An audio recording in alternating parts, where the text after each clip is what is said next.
Blender, we are presented with this default screen where we have this splash screen here, then a couple of buttons. So you'll notice here that the version of Blender I have now is 2.65.9, revision number 54201, which I got from builder.blender.org. So we could just simply click the splash screen to make it go away. And we are still here in the 3D viewport, which we don't really need for now since we are going to use Blender's compositing nodes. And with this, let's switch to the compositing or the node editor in Blender. We could do this by clicking here down below and choosing the node editor, or easily we could press the shortcut key Shift F3 and we're immediately switched here.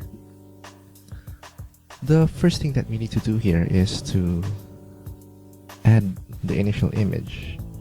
For this tutorial, I will be using 5 distinct images, each one having different properties. Let's say we have the raw render, we have the volumetric lights, the dust particles, and etc. So we'll add the first image, namely that's the raw render. Oh, before I forget, we should also change the mode from material nodes to compositing nodes here below. So click that and then click use nodes. Instantly we are presented with 2 nodes here. We have the render layers node and we have the composite node. For now we won't be needing the render layers node, so select it by right clicking and press X or delete on your keyboard. Consecutively, we should add the image via pressing Shift A or going here to add, then input, then press or select image. Just like in Blender's viewport, we could move this around by selecting right click and pressing G. So let's just move it around this area.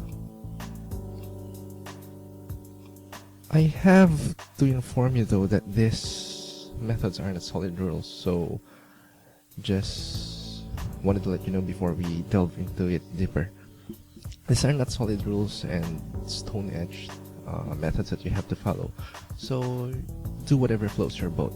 And in addition to this, I will be splitting the process into parts so you can easily navigate through the necessary parts that you wish to inspect later on.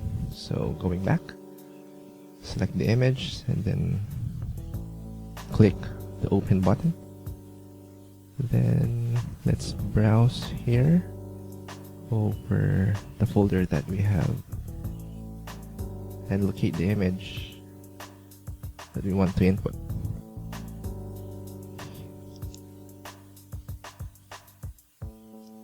So here in this case I will be selecting, it should be titled looks room, not likes room, sorry about that. So looks room raw.exr.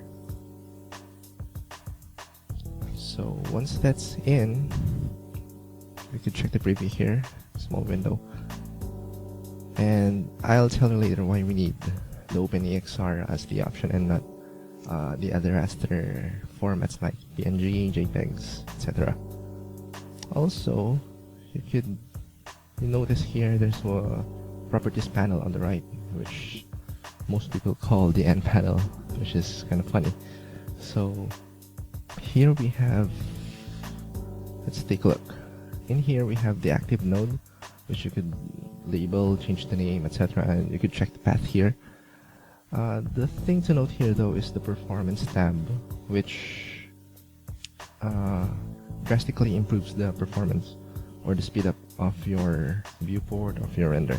So I usually leave the edit as low or medium or whatever, depending on how powerful your computer is. So in my case, I'll leave it to medium. Then I'll just click hide preview and highlight. Highlight will show which nodes are being processed during the rendering of the nodes. So once the image is inputted, I could hide this now by pressing N. And better yet, I'll press Shift Space or Control Up Arrow to maximize my compositing window. So moving this around, I'm just pressing the middle mouse button Next is I want to add a contrast to this image by I had opted to use the color balance node instead of the brightness contrast and the RGB curves, which are usually used on other images and other projects, but I'll let you know why. So adding color balance here and just moving it here. Then there are also ways on how to connect nodes in Blender. You could either drag the image output here, drag the image output, then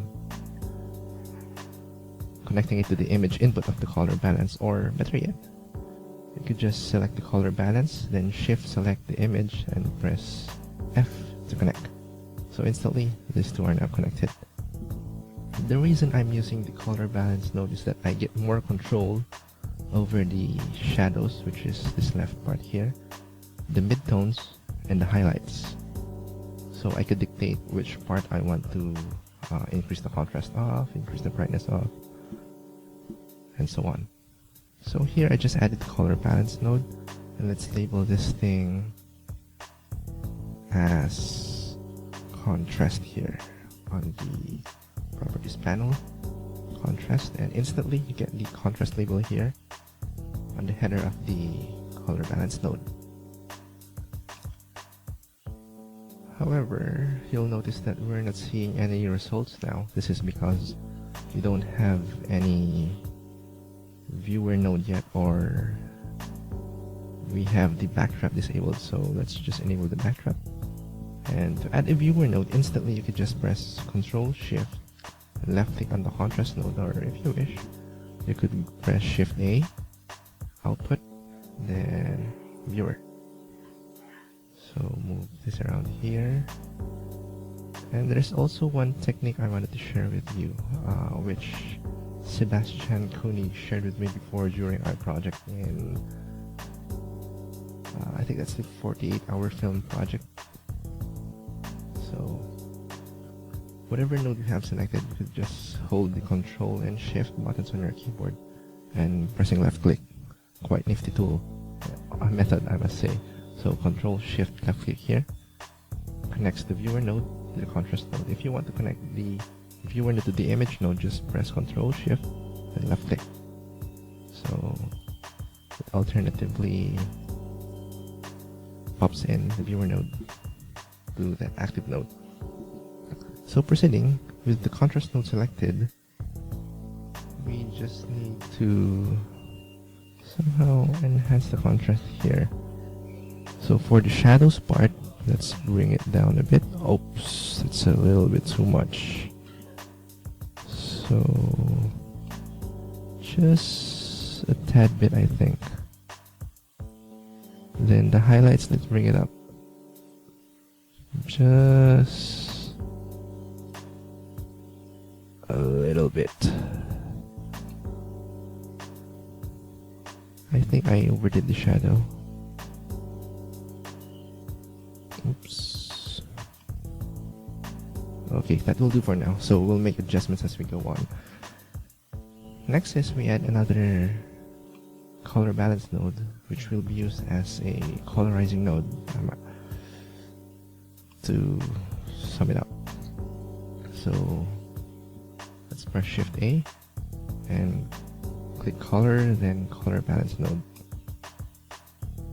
Then just move this around into the middle here until you see the line highlighted, which is a cool new feature in Blender now, which isn't present in, I think, 2.64 and the older versions. So yeah, thanks for that cool new feature.